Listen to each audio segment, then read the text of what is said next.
آپ سن رہے ہیں خود سے خدا تک، جسم اور ذہن کا گٹھ جوڑ۔ جسم اور ذہن چونکہ ان دونوں کا ایک دوسرے کے بغیر گزارا نہیں، اس لیے نفس کے یہ دونوں حصے ایک دوسرے کے ساتھ ایک معاہدے میں بندھے ہیں، اور وہ ہے ایک دوسرے کی خاطر جینا اور ایک دوسرے کی ہر حد تک ممکن مدد کرنا۔ انسان کے جسم کو چونکہ صرف اور صرف بھوک اور جنسی پیداوار سے غرض ہے، اس لیے یہی اس کی پہلی اور آخری ڈیمانڈ ہے، جسے ذہن کو ہر صورت میں پورا کرنا ہے، چاہے اس کے لیے اسے کچھ بھی کرنا پڑے۔ نفس کا تیسرا حصہ یعنی حواس اس ساری صورتحال میں غلاموں کا سا کردار ادا کرتے ہیں۔ جسم کی ہر قسم کی بھوک دور کرنے کے لیے ذہن انسان کو، چاہے وہ مرد کا ہو یا عورت کا، دنیا داری کے عظیم جال میں خود اپنی مرضی سے پھنسنا پڑتا ہے۔ یہ خالق کائنات کا منشا ہے کہ انسان کو آزمایا جائے، اس سے فرار ممکن نہیں اور نہ ہی کسی بھی صورت قابل ستائش ہے۔ ذہن کے لیے سب سے ضروری کام جسم کو زندہ رکھنا اور اس کی ڈیمانڈز کو ہر وقت پورے کرتا رہنا ہے، کیونکہ جسم کی موت ذہن کی ناکامی ہے۔ اس چکر کو چلائے رکھنے کے لیے حواس کا بے دریغ استعمال ہوتا ہے۔ حواس کی مدد سے ذہن ہر وقت ہر طرف سے معلومات اکٹھی کرتا رہتا ہے تاکہ بچاؤ کے زیادہ سے زیادہ طریقوں کا مالک ہو سکے، کیونکہ اسے ہر صورت دنیا میں اپنا وجود قائم رکھنا ہے۔ تمام جانداروں میں صرف انسان ایک ایسی مخلوق ہے جسے موت کا مکمل اور بلند ترین شعور ہے۔ یہ خوب جانتا ہے کہ اسے مر جانا ہے۔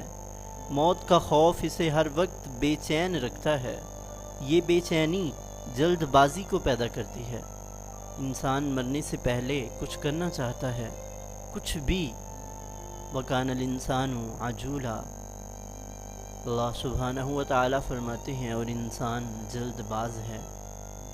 ذہن کی اولین جبلت عدم تحفظ کا احساس ہے۔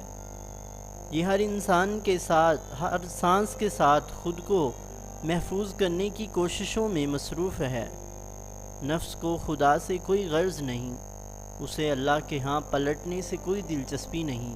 یہ خدا سے بھاگتا ہے، بیزار ہے اور خوف کھاتا ہے، کیونکہ یہ دنیا میں رہنے کے لیے بنا ہے۔ اسے اپنے آپ سے ہمیشہ ہمدردی رہی ہے۔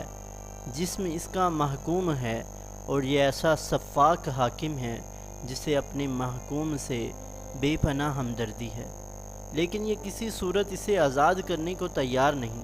واضح رہے، نفس کے بارے میں جتنی بھی بات یہاں ہو رہی ہے، اس کا ہرگز یہ مطلب نہیں کہ دنیا چھوڑ کر الگ ہو کر بیٹھ جانا چاہیے۔ لا رہبانیت فی الاسلام، سرکار دو عالم صلی اللہ علیہ وسلم کا فرمان ہے کہ اسلام میں رہبانیت نہیں ہے۔ اسلام میں کوئی رہبانیت نہیں، اور اللہ پاگل شخص کو پسند نہیں کرتا۔ یہ ایک اٹل حقیقت ہے کہ ہمیں اس دنیا میں اسی وجود اور ذہن کے ساتھ جینا ہے۔ خیالات سے مکمل نجات کبھی ممکن نہیں ہے۔ نفس کی پیچیدگیوں کو مکمل طور پر جان لینے کا دعویٰ صرف اور صرف دماغی خلجان ہی کہلا سکتا ہے۔ اصل راز یہ ہے کہ ذہن کی فطرت ہے، جب یہ کسی شے کو جان لیتا ہے تو اس شے کی اہمیت، طاقت اور ہیبت اس کی نظروں میں ہمیشہ کے لیے ختم ہو جاتی ہے۔ نفس کا علم حاصل کر لینے کے بعد ذہن آہستہ آہستہ نفس کی قید سے آزاد ہو جانے کو ممکن سمجھنے لگتا ہے۔ وہ جان لیتا ہے کہ وہ صرف نفس نہیں ہے۔ جیسے جیسے آپ اس کتاب میں آگے بڑھتے چلے جائیں گے، ویسے ویسے آپ پر آپ کے نفس کے افعال، کمالات، اسرار و کردار عیاں ہوتے چلے جائیں گے۔ یہ آپ کے ذہن کے لیے نئی معلومات ہیں، یہ نیا ڈیٹا ہے۔ اس سے آگاہ ہو جانے کے بعد ذہن میں اس کے نصب ہو جانے کے بعد آپ کی اہمیت آپ کی اپنی نظروں میں تبدیل ہونا شروع ہو جائے گی۔ آپ کے اور آپ کے نفس کے درمیان ایک فاصلہ پیدا ہو جائے گا۔ یہ فاصلہ پیدا ہو جانے سے آپ خود کو خود سے الگ ہو کر دیکھنے کے قابل ہوں گے، تو آپ کے اندر نفسیاتی ارتقاء کا آغاز ہو جائے گا۔ آپ جسے میں سمجھتے چلے آئے ہیں آپ کو صاف نظر آنے لگے گا۔ بہت بڑا دھوکہ ہے۔ خود ساختہ مسائل، نفس سے لا علمی کی وجہ سے پیدا ہونے والی نفسیاتی الجھنیں، دکھ، درد اور کرب، حسد، غصہ، نفرت اور انتقام، حد سے زیادہ آگے بڑھنے کی مبالغہ آمیز خواہش، اس بات کا بے کراں دکھ کہ آپ کو کوئی نہیں سمجھتا، نہ ہی کوئی جانتا ہے کہ آپ کیا چاہتے ہیں، سب کچھ تحلیل ہونے لگے گا، اور دھیرے دھیرے پردے کے پیچھے سے ایک باوقار، سلجھا ہوا، اللہ کی رضا میں راضی اور اس کی دوستی کے مزاج میں گندا ہوا، ساری دنیا کے لیے سرتاپائے محبت ایک نیا انسان نمودار ہونے لگے گا۔ نفس کی تربیت اسے اصل علم کی فراہمی سے ہی ممکن ہے۔